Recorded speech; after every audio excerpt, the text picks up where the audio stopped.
what are some of the benefits of living in a place like that when you're in alignment and you understand why you're here?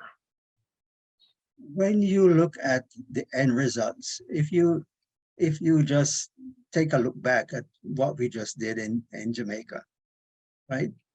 And you see firsthand, you go and you be part of this. You see where you have taken something from to what it is today.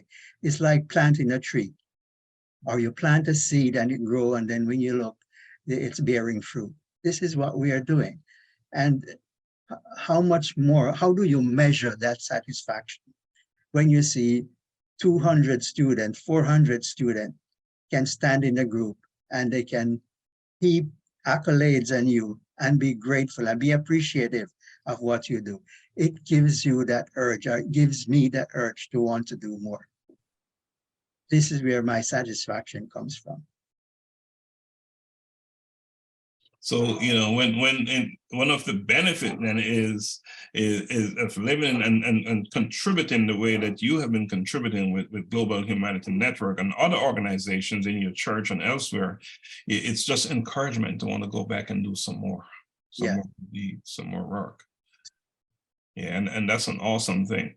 You know, what is that one or two thing that you would like our listeners to take away from the conversation we're having today? One of the things is that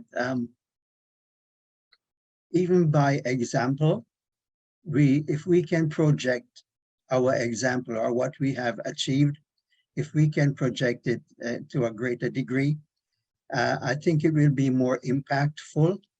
And if we can get the word out even locally, or social media is popular now, we can get a better response, or we can get greater support from what we do, because we have tangible proof of what we're doing.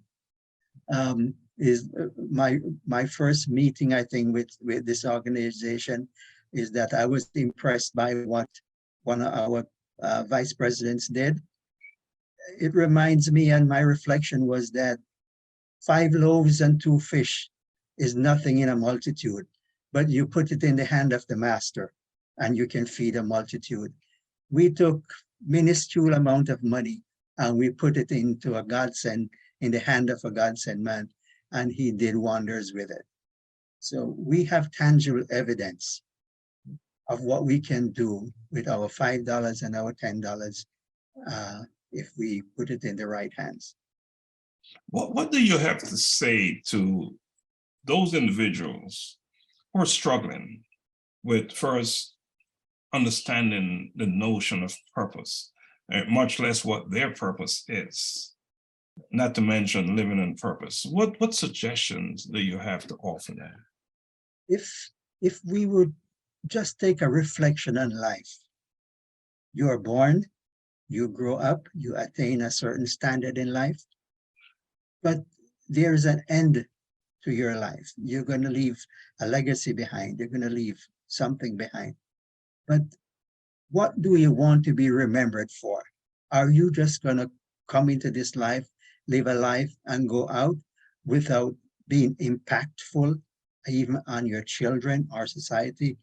I believe that you should strive to be remembered for something.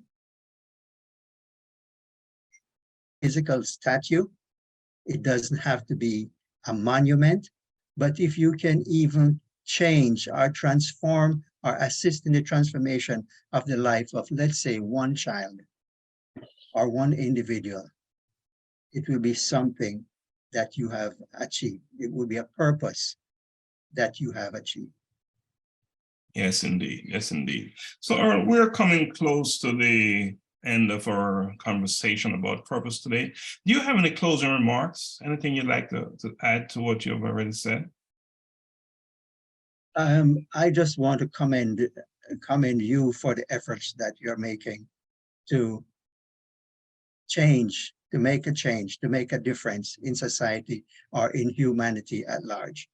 For the vision that you have, that is not narrow. I see it, the name that you gave it, is, or the name that it has registered with is global.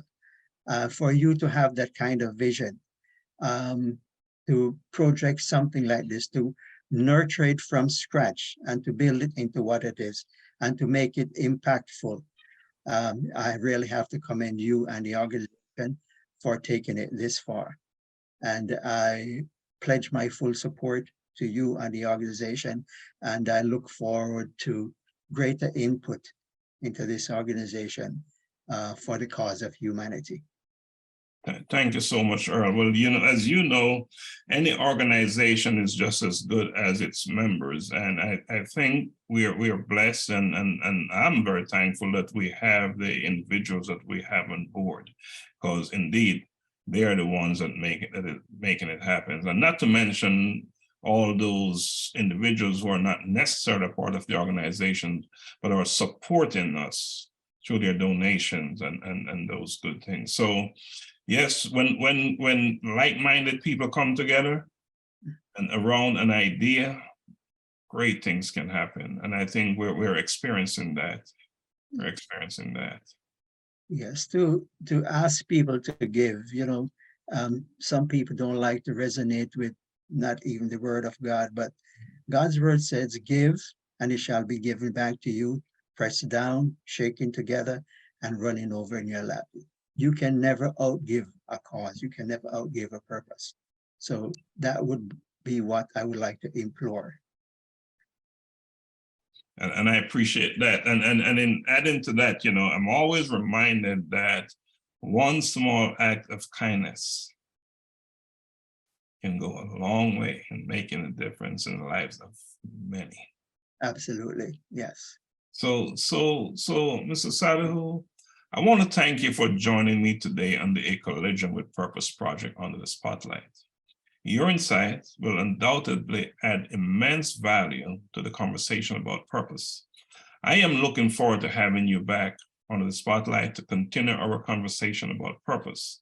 And so I'm going to extend an open invitation for you to come back whenever you see fit. Do you accept?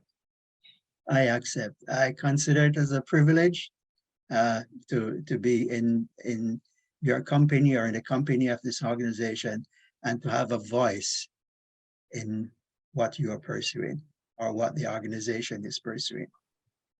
And I appreciate that so much. So folks, this brings us to the end of this edition of the A Collision with Purpose project Under the Spotlight. If you're like some individuals and would like to have a better understanding of your purpose, then please submit your short video speaking on the topic of purpose to acollisionwithpurpose@gmail.com. If you would like to participate in an interview much like this one, then please submit your request to be interviewed to the acollisionwithpurpose@gmail.com. Please note that your video and your interview will be posted on our social media platforms. That is it for now. Blessings always.